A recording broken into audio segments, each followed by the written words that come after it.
Hey, what's up, guys? This is John from TheUndercoverBrony, and I'm here with yet another new and upcoming member of the Brony fandom. Lerovun, how are you today? Oh, I'm doing fantastic. How are you doing, my friend? I am doing wonderful. I am very excited to get this interview underway. Oh, me as well. So, the first question I have for you, I ask everyone this. It's such a fun and varied question. But what is your Brony story? How did you get into the fandom? Okay, so this one's a bit of a tricky question. I think I was somewhat of a late bloomer, and what I mean by that is I never actually started watching or really encountered My Little Pony until I was about, I think it was my sophomore year of high school, and by this point I think season 9 was already airing. This was like 2019, or had just finished. A friend of mine, I remember it was in choir class that day, we had just gotten out and they're like, hey, you want to hang out after school? And I'm like, yeah, okay, whatever, because it was just a normal shindig for me. So we go over and he's like, well, hey, there's this show that I really like and I want to show it to you. And I'm like, okay, what is it? And then he says, oh, it's My Little Pony. And then, of course, me being me at the time, I'm just this ignorant, 15-year-old sophomore in high school. I'm just like, My Little Pony? I was a bit hesitant at first. But then I was like, okay, I'll watch a little bit. And we watched a couple episodes, and I think it piqued my interest a little bit, but it kind of wavered away after a little while. I was just like, okay, it was whatever. And we ended up watching, I think, the first 2 or 3 seasons by that point. And by the end of season 3, I was just kind of like, okay, I'm kind of done with this. So time went on. Fast forward about 2 years. It was 2021, and my friend comes back to me, and he's like, hey, I was wondering if you wanted to finish the show. And I'm like, okay, I'll humor you and I'll finish the show. And I think you might see where this is going a little bit back here. But we ended up getting to we finished season 4. And then it was season 5 that really piqued my interest. And I don't know if that was like this way for a lot of people, but season 5 and onward was just kind of like the moment for me that I was like, okay, I think I might actually really like this show. After that, I started watching more and more, and I was never super involved with the fandom itself up until this point. It was pretty much after a few more months of going, we just finished the show because it was something we'd come along and get together and we watched every now and again. But eventually, I had finished the show and I was out of content. I didn't have anything else to really look forward to. I was like, well, man, the show's over. What am I supposed to do now?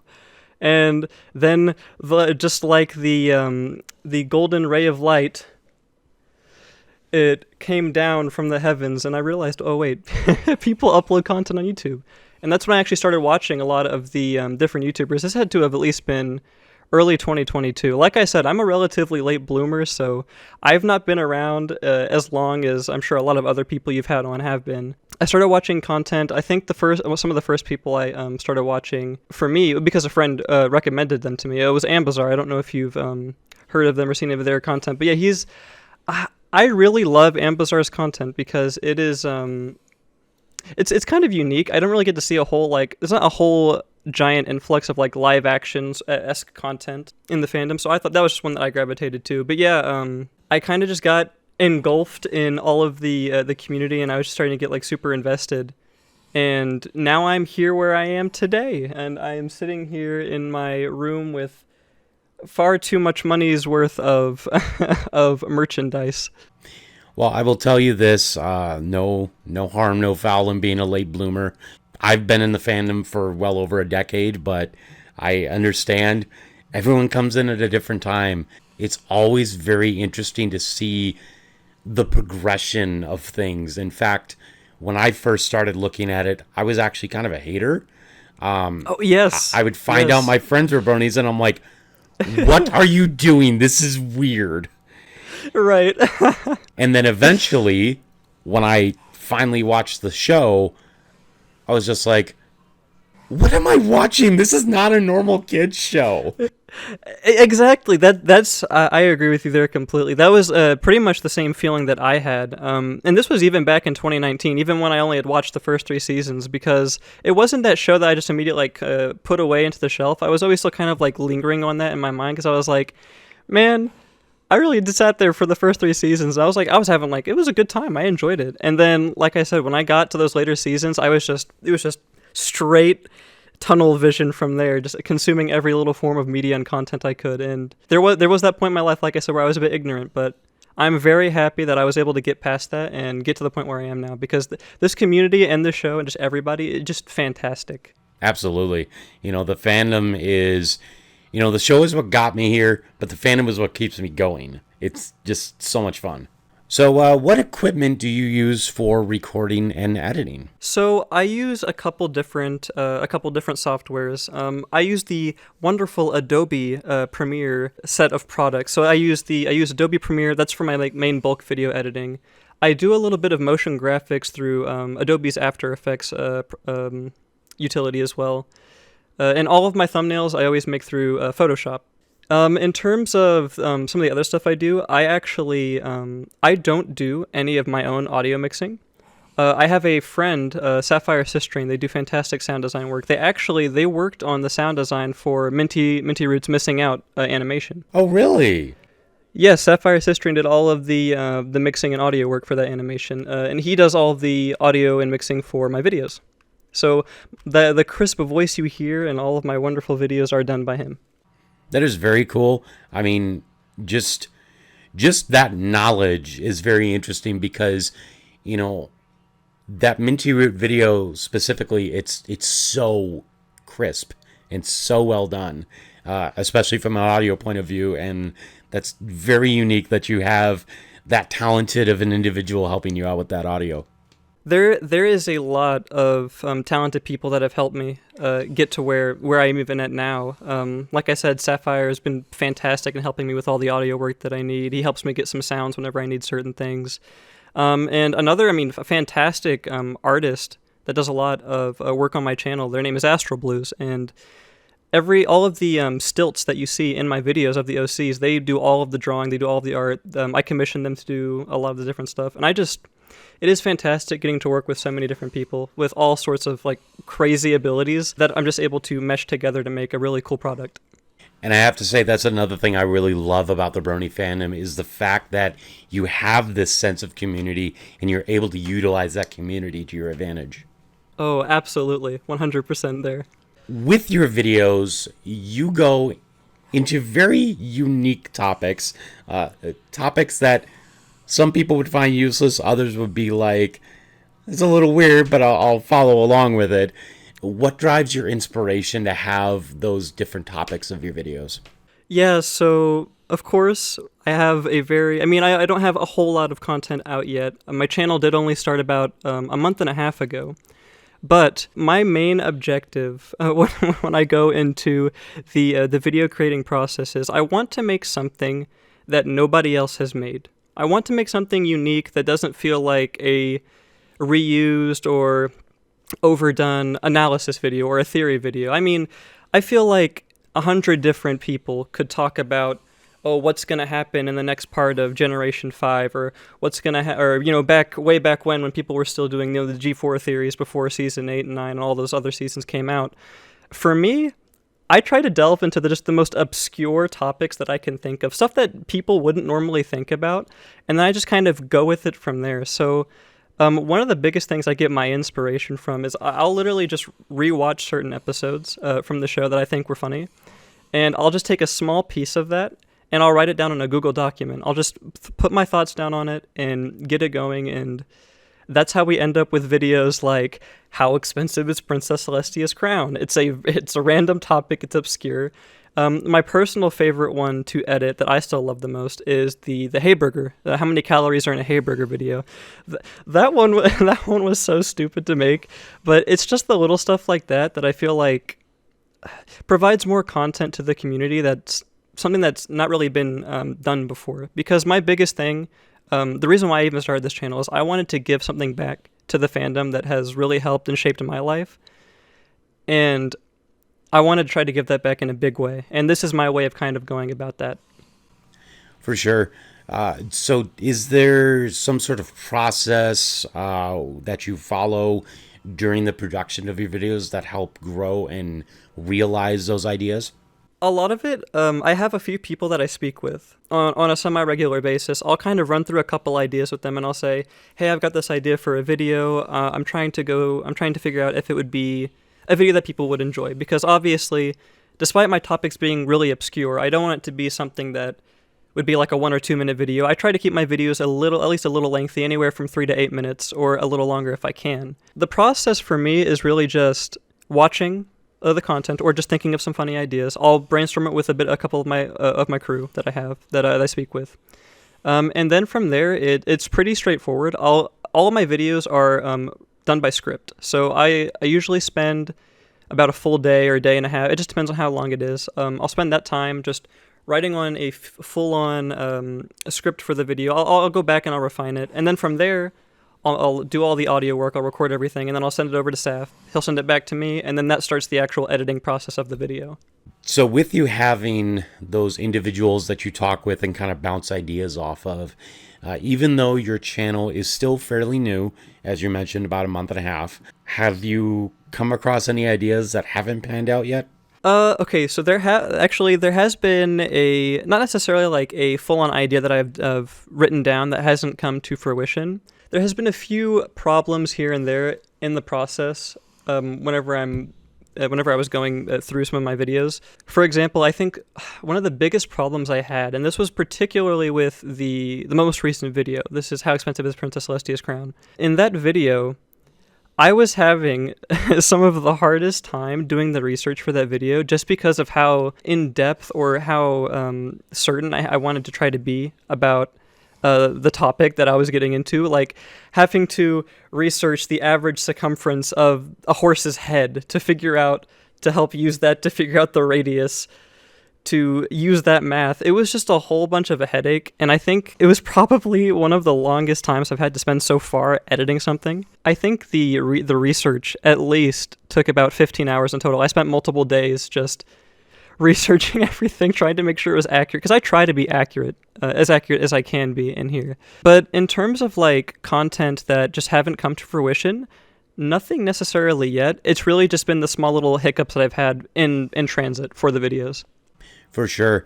And, I have to say, even with that large amount of research time for that Celestia's Crown video, I have to say the final product that was put out made it so worth it. I mean, that little instance in the beginning when you were explaining the difference between a carrot, and then and it's all black and white, and then you end it off with you eating a carrot. Just coming back and eating it. It's absolutely hysterical. I'm always trying to improve the flow of the videos. I think you can definitely, if you watch it in sequential order from my first upload to my third upload currently, you can definitely, I think, tell the amount of humor and effort that gets better and better as it progresses. I'm still a relatively new editor. Believe it or not, I've only been video editing for 2 months. I've had no experience with Premiere Pro or After Effects or Photoshop, any of this, until just recently. So everything I'm doing is always just trying to improve. I always spend multiple hours looking up videos on YouTube. I will say, I take full advantage of the assistance of friendly individuals online who are willing to sit there and make a Premiere video explaining how to do certain things. It's been extremely helpful in the process. And I have to say, even only been editing for 2 months, you are already leagues above what I would see some creators do. For me specifically, it took years to get to where I am now, and I'm still learning a lot of stuff. And I also have to say, shout out to all of those individuals creating tutorials that all you do is get to the point. You're not telling your whole life story. It's not like a recipe cookbook. You're just getting straight to the point. Thank you to those creators. Always big shout out to them. I definitely prefer the 1 to 2 minute quick tutorials where they just show you setting by setting, boom, boom, boom, instead of the 10-minute drawn out thing that has like maybe like 30 to 40 seconds of actually showing me what I need. With your channel being so new, and I'm sure you've had plenty of inspiration over the time that you've been in this fandom, do you have any specific YouTubers that have helped the inspiration for making your videos and your channel? Absolutely. There's a few YouTubers that I can name that are not within the pony fandom, and there's also a few YouTubers that I can name that are in the fandom that have given me a bit of inspiration. A lot of my editing style, or my inspiration for my editing, funnily enough, kind of comes from game theory. Their editing style I always thought was really silly, and the reason why I say that, and apparently I guess I'm not the only person that sort of thinks this. I've been tweeted at Twitter. I think it was by GatorGoat Johnny. They said my channel was the proto game theory in the best way possible. And I was just like, I guess I'm the Pony Matt Pat. I don't know what else to say there. But besides that. Another one I really take inspiration from, and this is actually one of the reasons why I try to like put certain gags in my videos. Like I had that animation at the start of my last one that was done by Paramare, fantastic animator, by the way. Quick shout out to him. The Internet Historian is a YouTuber. He does a whole bunch of like goofy talks about different topics. He's one of the main inspirations as well for my editing process. So those are the two that are outside of the pony community that I take inspiration from.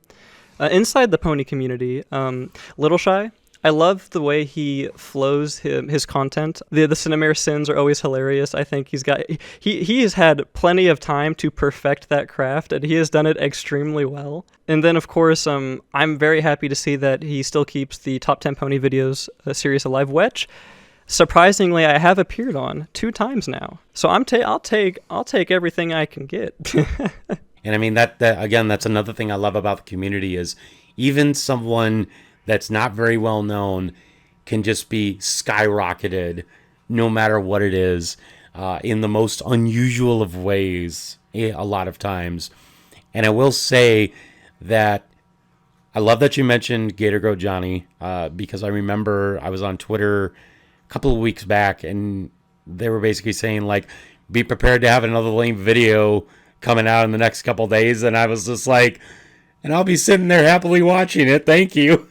And then Internet Historian, my God, has there never been a more perfect collaboration between history and shitposting? It is perfect. His editing is phenomenal, and like I said, that is one of the main contributing factors I tried to kind of incorporate a little element of. In the video I'm working on right now, I'm trying to incorporate that a bit more. I'm trying to make more gags. I just think the gags are really like what kind of helps people get the laugh. I think one thing that kind of flew under the radar. This might be the first time that some people like see my face reveal. Oh, spooky! But this isn't the first time my face has appeared in a video. My last video, there was a face reveal section. Whenever I was talking about how we have to use both the show and real life to determine the answer. That was the one that goes around like the 3-minute mark, and you just see me come on screen. I'm just dancing with my Fluttershy plushie, and then I look at the camera and I cover it up. And surprisingly, a lot of people didn't notice that face reveal. They were. I remember somebody was messaging me, and they were saying, "Oh, I love the new video," and I'm like, "Oh, did you like the little face reveal?" And they're like, "Face reveal? What? Where?" And I'm just like, you should go back and rewatch it. You'll probably notice it now that I pointed it out. I did notice that little face reveal, and I was wondering if that was a face reveal or not, and I was kind of debating back and forth. That could be, but it could also be a random clip of some other guy, but... So that's the exact thing I was trying to actually hit at in that as well, because nobody's seen my face, really. I don't post it a whole lot of places. There might be a couple pictures if you go deep diving on Twitter. But I was just like, this is going to be so perfect because I can incorporate myself and people might see that and be like, is this his face reveal or is this just some random dude? And that's one thing I wanted to point out. I actually watched, so Little Shy, when he's editing the Top 10 Pony videos every month, he'll occasionally live stream his editing process. The funniest thing for me, I go back and watch these VODs after the fact. I don't like to spoil myself if I get on if somebody gets on the list like myself. So what I did is I went back to the stream VOD and I was watching through because I wanted to see how he was editing my section. I remember when he was scrolling through like the footage to find that he was scrolling through it really quick, and then he saw the one frame of like me holding the Fluttershy plush. He's like, wait, what was that? And he goes back and he just looks at it and he just watches that little section and he just starts laughing, and I'm like, perfect, my goal has been achieved. Because he wasn't sure if it was me or if it was somebody else. And I will say the intended effect of wondering, is it you or is it someone else, you definitely achieved that for sure. Getting a little back on topic to the question, in terms of like the pony community, like I said, Little Shy has been a fantastic inspiration for my video editing as well. I like taking bits and pieces from other creators as well to kind of get like an idea of what I'm trying to go for. Like Starstrike, for example, is somebody that does kind of like a similar OC on the screen type of speaking. And that was one thing I really liked. So I try to take little like bits of inspiration from him there. Other YouTuber, I mean, I personally really like Doc Anubis. The reason why, I like that we have somebody who's just dedicated to talking about the comics. The comics don't get a whole lot of representation, and I'm glad that we have a channel on here in the fandom that fully focuses on that. So those are some of the notable ones for me that really inspire me. Well, one notable individual that I will mention here as well, if you're interested in the chapter books, would be Quantum Hippologist. Yes, that's actually, I'm so glad you brought Quantum up. I'm actually kind of disappointed in myself for forgetting that one. Quantum actually would definitely be one of those people that I have gotten some inspiration from as well. That man has got a very good sense of humor and timing, and I think he really nails it down in his videos. I'm still really sad that his thick tier list video was taken down, but it lives forever in my memory. He exists now, only in my memory.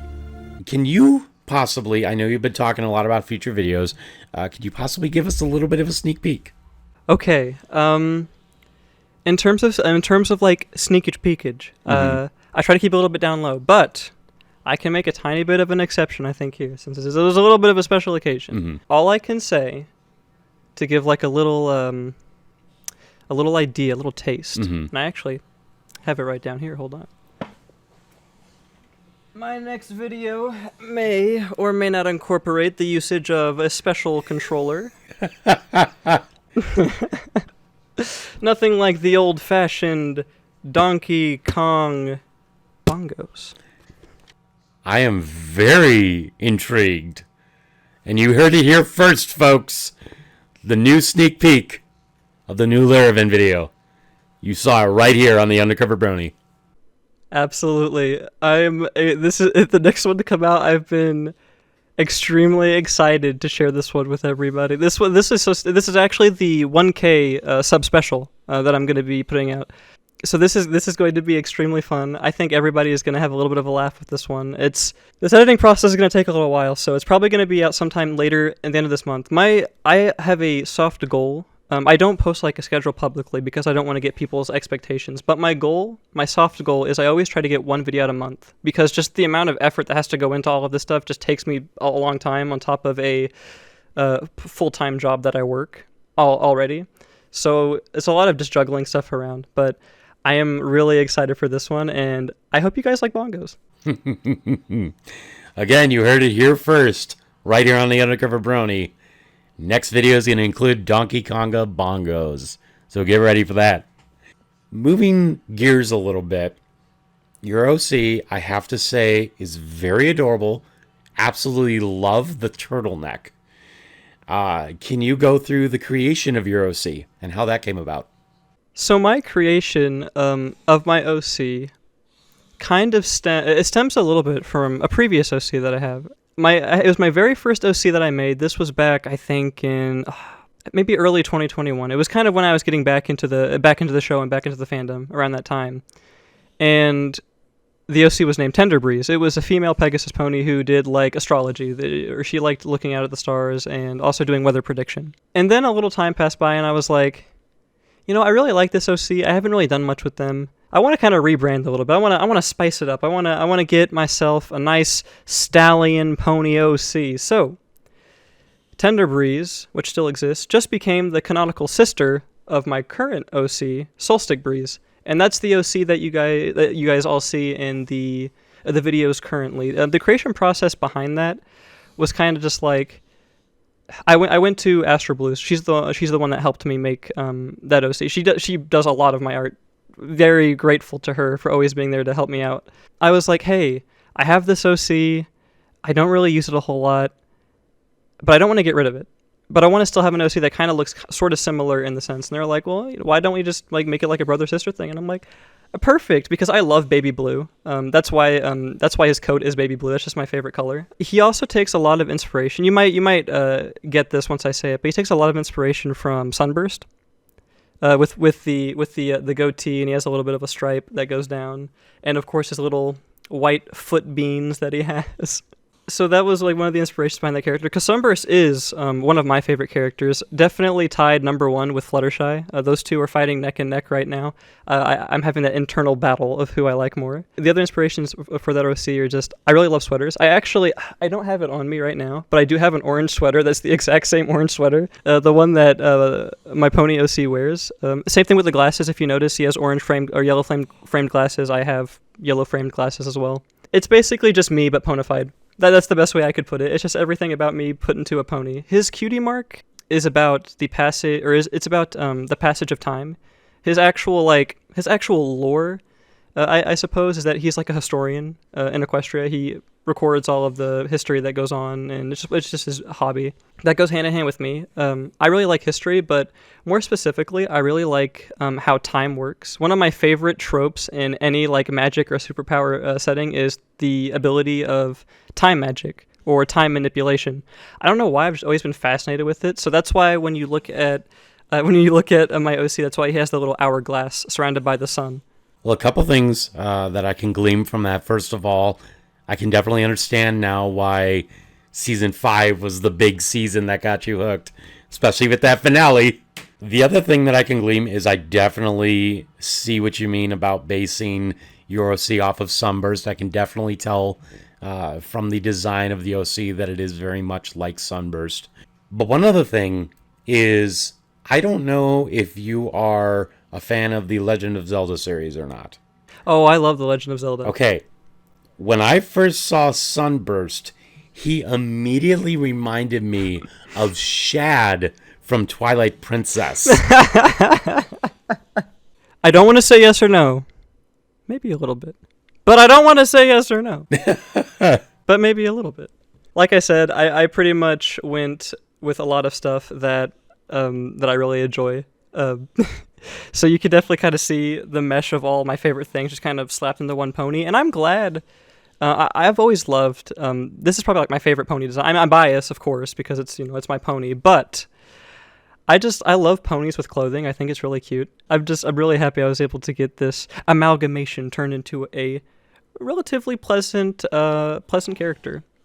Now, I will say though, this is one really funny thing that I've encountered since my YouTube career has begun. This has been the same on every single video. No matter what, nobody can tell if it's supposed to be a mare or a stallion. Nobody can tell. I don't know why. They always, and I think I actually have the screenshot saved. It's in my recent screenshots. This is probably one of my favorite quotes I have received on my channel. Comment, you are very gender neutral for a horse with a beard. I mean, they're not wrong. You have the goatee, but you also have the man bun in the back, so right. It kind of works out that way. I don't blame anybody. I can understand where everybody's coming from. I can say, for anyone who is curious, any pony out there who is curious about my inner machinations, my pony is a stallion. It is a male OC. But you guys can do fanon. It's okay. You can R63 the OC. It is okay. You should go ahead. I mean, it is what it is. But that's just been the funniest thing for me. Every video, at least a couple comments, always saying, there was one that was just literally, "Are you a girl?" That's just how it goes sometimes. It's funny though. It's not like I'm upset or anything. It always gives me a laugh. I always think it's super funny. So we've been talking a lot about G4 throughout this entire interview, but I wanted to ask, since G5 has started slowly drip feeding content, what is your thoughts on G5 so far? All right, I just need to let you know you're getting prepared for this. Is going to turn this this is going to be a long episode with this question. No worries, I enjoy longer interviews. G5. I'll kind of take you through the little timeline of my thought process that I've experienced with this. I saw the G5 movie, same exact day it came out. I watched it with a friend of mine, same one who got me into the show. And it was really good. I actually really liked it, and it made me super excited. I was like, let's go. The next generation, it looks like it's going to be pretty good. And then they gave us, I think a little bit of time passes by. We're waiting for content. Then we get the trailer, and we're like, oh, content. And then the trailer is kind of like, okay, it looks interesting. And then we saw Twilight at the end. And then right back to, woo, it's happening. And then the show dropped. I will say that first Make Your Mark special was an absolute pile of dog crap, okay? No offense to the people who worked on it, but it was not that good. The way I will always say it is, don't blame the animation team, blame the higher-ups that are making the animation team do certain things. Absolutely 100% agree with you. Yeah, it's there's a lot of hardworking people that go into this, and I'm never going to undermine any of their work. It's really hard, and this is actually one of the really the big things that I was scared about when G5 started. I'm obviously impartial to 2D animation. I like the style that Friendship is Magic was. So for it to move over to 3D, while it wasn't like the worst thing in the world, but it was kind of like, well, okay, I'll see how this is. We're getting into like Coco Melon territory, guys. Come on, calm down. No. But in all seriousness, it does kind of suck, because one thing, like this was very apparent in the actual episodes. It just doesn't feel as lively, to me at least. Like, for example, Maritime Bay is supposed to be this really alive and booming area because, it's near the bay. It's a big town. But we only ever see, like, at most, maybe 6 ponies on screen at once. We don't see a whole lot of background ponies really showing up. It's just kind of like this really big open scenery with emptiness. Nobody's filling the streets or keeping anything to really look at. And then when we go back and I look at G4, and then it's like, we've got background pony after background pony always showing up, cameos here, there, left, and right. But it's hard for me to, like, really fault the makers of G5, because animating in 3D, at least I would imagine, is a lot more expensive than animating in 2D. You have to have all these models that you have to create and everything, and it's just a whole lot of extra stuff that goes into the animation the process. So while it does suck to see how kind of dead everything feels, it doesn't surprise me. Outside of that, I think the story is kind of like, it's okay. It's really hard to base a fully formed opinion, I feel, without having more content yet, because we're only in the first 8 episodes of the actual series show, and one in the Winter Wish Day special that we had.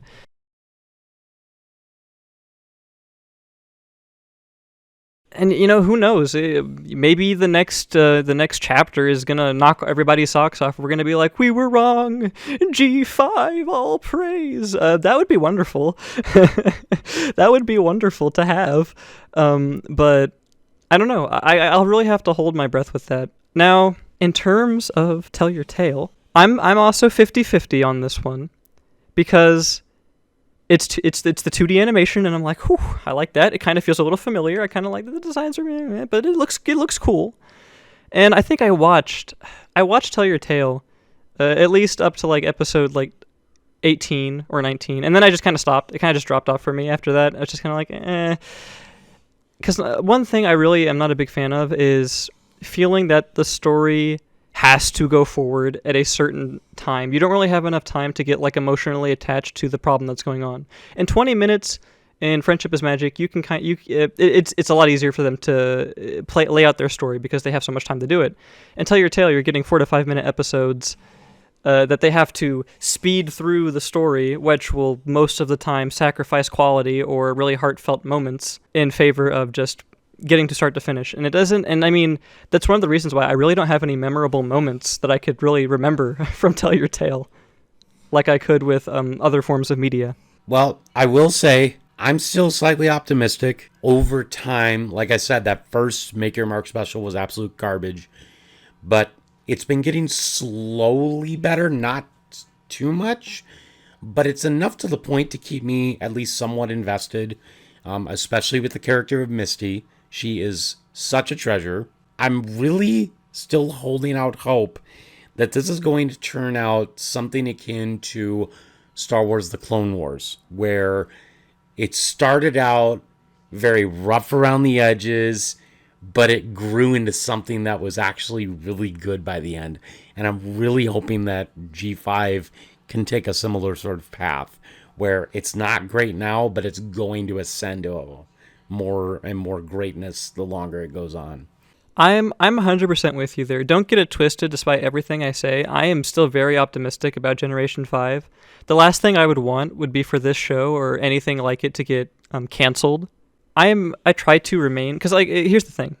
I'm the type of person that I'm a pretty easy to please person. This is kind of like my MLP hot take here, but there is not a single episode of My Little Pony in G4 that I dislike. I don't dislike any episode. You can name Baby Cakes. Oh, it was good. I liked it. It was okay. Princess Spike. I thought it was pretty good.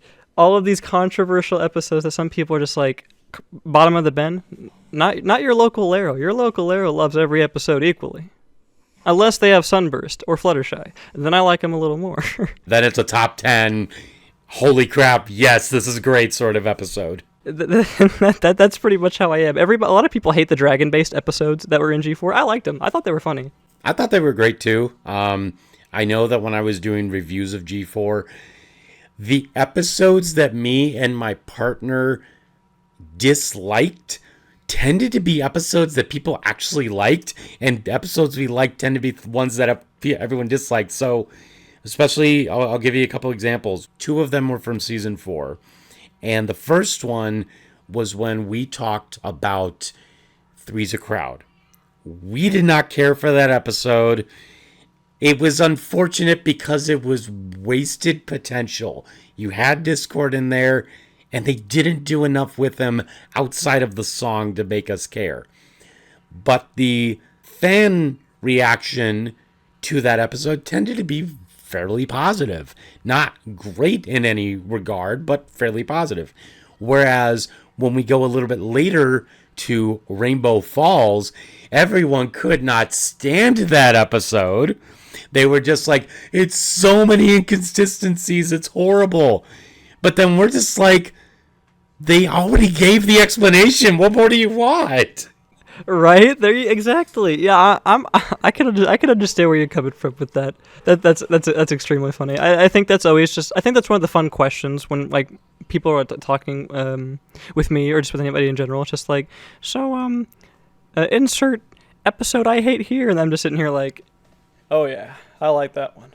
So finally, I want to ask. I know you've been having a couple of updates here and there, but where can people find you online? Yes, the old social media plugging. I've got that under the bag. There's a couple different places. You all can go follow me if you are interested. Of course on YouTube, at Lerovun. That's where you'll see all of my major uploads that I will continue to pump out, hopefully every month. If you want to keep up to a bit more personal life stuff or just other extra updates you might not normally see, you can follow me on Twitter, also at Lerovun. We also, just recently, I think it was a few days ago, we just opened up our Discord server to the public. It is the Lero's Buonana Bonanza, so feel free to come on join that if you all feel interested in doing so. And the very last thing you can find me on is Ko-Fi. We just also recently today opened up a Ko-Fi for supporters if anybody is interested in helping to assist me a little financially in the production of videos. As I'm sure you might be aware, a lot of stuff is being paid for to make this stuff happen. So anything that can help in producing that is extremely appreciated. Well, again, thank you so much for coming on. This was an absolute blast of an interview to do. Oh, I'm very happy I was able to get on here with you and speak. It was extremely fun. And I am saluting all of the bronies out there. So without further ado, that's it from me, John. And Lerovun. And until next time, go be an interview or something. I don't know. Bye-bye. Peace out, Dragon.